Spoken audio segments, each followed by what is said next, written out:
देश में नफरत फैलाने के लिए जो प्रोग्राम्स चल रहे हैं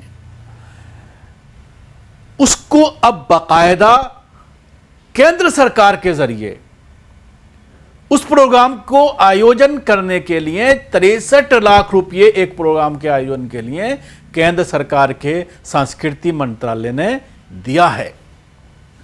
सनातन संस्था को ये 63 लाख रुपए इसलिए दिए गए कि वो मुसलमानों के खिलाफ एक प्रोग्राम का आयोजन करे।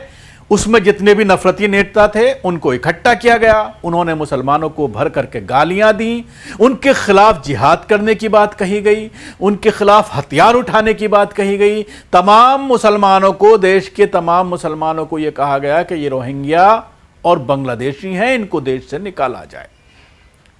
इस आयोजन में नफरती भाषणों के बीच सरकारी फंडिंग का मामला, इसका खुलासा द क्विंट के जरिए किया गया है और सवाल यह खड़ा होता है कि क्या टैक्स पेयर का पैसा ऐसे कार्यक्रमों के लिए खर्च होना चाहिए। 25% भारतीय मुसलमानों को बाहर फेंक दो, भारत को हिंदू राष्ट्र बनाओ, बड़े पैमाने पर धर्म परिवर्तन और मुसलमानों को देश निकाला, ये वो कुछ मांगे थीं जो 13-14 दिसंबर को दिल्ली के भारत मंडप में उठी। ये सब हुआ सनातन संस्था द्वारा आयोजित सनातन राष्ट्र संगदान महोत्सव में, और इस महोत्सव में बाकायदा केंद्र सरकार और दिल्ली सरकार के कुछ मंत्री वहां पर शामिल हुए, नफरती भाषण दिए गए। द क्विंट ने सबसे पहले इस इवेंट में दिए गए नफरती भाषण का खुलासा किया था। साथ ही यह भी बताया था कि इस कार्यक्रम को केंद्रीय संस्कृति मंत्रालय और दिल्ली के पर्यटन मंत्रालय का साथ मिला हुआ था। इस कार्यक्रम में केंद्रीय मंत्री गजेंद्र सिंह शेखावत, श्रीपद नायक संजय सेठ और दिल्ली के पर्यटन मंत्री कपिल मिश्रा ने भी हिस्सा लिया था। इस मामले को लेकर एक आरटीआई डाली गई थी, जिसके तहत दोनों ही जगह आरटीआई डाली गई थी, संबंधित मंत्रालय में भी और दिल्ली सरकार में भी। तो उससे यह पता चला कि केंद्रीय संस्कृति मंत्रालय ने सनातन संस्था को 63 लाख रुपए दिए थे। मंत्रालय ने अपने जवाब में और क्या क्या कहा है वो भी हम आपको बताएंगे। उसके साथ ही जब इसी तरह की आरटीआई दिल्ली सरकार को डाली गई थी, वहां से अभी तक कोई भी जवाब नहीं आया है।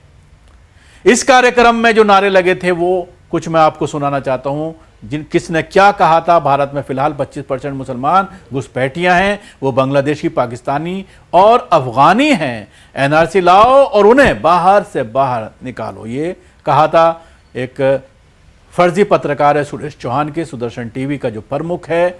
मुसलमानों की आबादी पर लगाम लगाने की जरूरत है, ये बात भी सुरेश चौहान के ने कही थी। क्या सरकार डर के जरिए मुसलमानों का हिंदू धर्म में धर्मांतरण नहीं कराया जा सकता। अश्वनी उपाध्याय ने कहा थी, ये बात बीजेपी नेता है। अगर हर हिंदू एक व्यक्ति का धर्मांतरण कराए तो हम अपना लक्ष्य हासिल कर लेंगे, अश्वनी उपाध्याय ने यह बात कही। जहां कई बिजनेसमैन मौजूद हैं वो आसानी से अपने कर्मचारियों का धर्मांतरण करा सकते हैं, अश्वनी उपाध्याय ने ही ये बात कही। इसके अलावा हमें आक्रामक रणनीति की जरूरत है, हमें संवैधानिक हिंदू राष्ट्र चाहिए। राहुल दीवान हिंदू फंड का है ये नेता, इसने ये बात कही।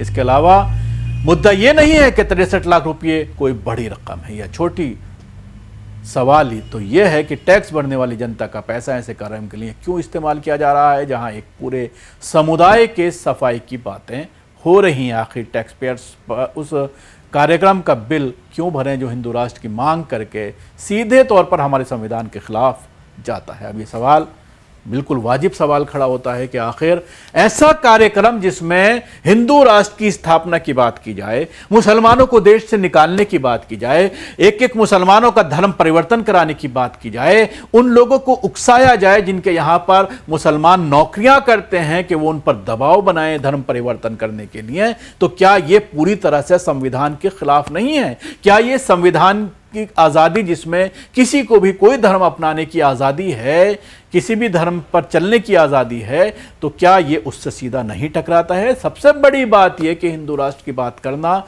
देश के संविधान के खिलाफ है, देश के खिलाफ है, हमारी अखंडता के खिलाफ है, ये पूरी तरह से गैर कानूनी है। इस तरह की बात करने वालों को गिरफ्तार करना चाहिए। बिल्कुल उसी तरह से अगर जैसे कोई पाकिस्तान का नाम भारत में लेता है या इस्लामी राष्ट्र बनाने की बात करता है तो उसको तुरंत गिरफ्तार कर लिया जाता है, लेकिन हिंदू राष्ट्र की बात करने वालों पर कोई एक्शन नहीं लिया जाता। अब सवाल यह खड़ा होता है कि सुप्रीम कोर्ट में 2 दिन तक अलग अलग मामलों में जो हेट स्पीच को लेकर के सुनवाई चली, अब जब इस तरह की चीजें सामने आ रही हैं कि इस तरह की हेट स्पीचेस को आयोजन करने के लिए बाकायदा केंद्र सरकार के जरिए फंड अलॉट किया जा रहा है, वो भी तमाम टैक्स पेयर्स का, उसमें मुसलमान भी टैक्स पे करते हैं, तो मुसलमानों के टैक्स के पैसे का इस्तेमाल मुसलमानों के खिलाफ ही नफरत के लिए किया जा रहा है। ये एक बड़ा सवाल है।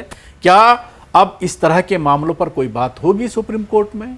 क्या इस पर कोई सवाल खड़ा होगा? हरगिज नहीं, क्योंकि जब सो मोटिव की बात तो आप छोड़ ही दीजिए, जब कुछ लोग पहुंच रहे हैं, देश के इंसाफ पसंद लोग सुप्रीम कोर्ट पहुंच रहे हैं इस तरह के मामलों को लेकर के, माय लॉर्ड, कि एक संवैधानिक पद पर बैठा हुआ शख्स मुसलमानों के सफाई की बात करता है, उन्हें बंदूक दिखाता है, उनके कत्लेआम की बात करता है, उन पर एक्शन होना चाहिए। लेकिन सुप्रीम कोर्ट क्या कहता है आपने देख लिया। एक केस में हाई कोर्ट भेज दिया गया, दूसरे में ये कहा कि सिर्फ बीजेपी नेताओं का नाम क्यों लाए हो, कांग्रेस के और दूसरी पार्टी के नेताओं का भी नाम लाओ। अब सवाल यही है, इस तरह के फैसलों से, इस तरह के चीज़ों से पूरी तरह से देश का जो ताना बाना है, जो सिस्टम है, वो अब चरमराता नजर आ रहा है।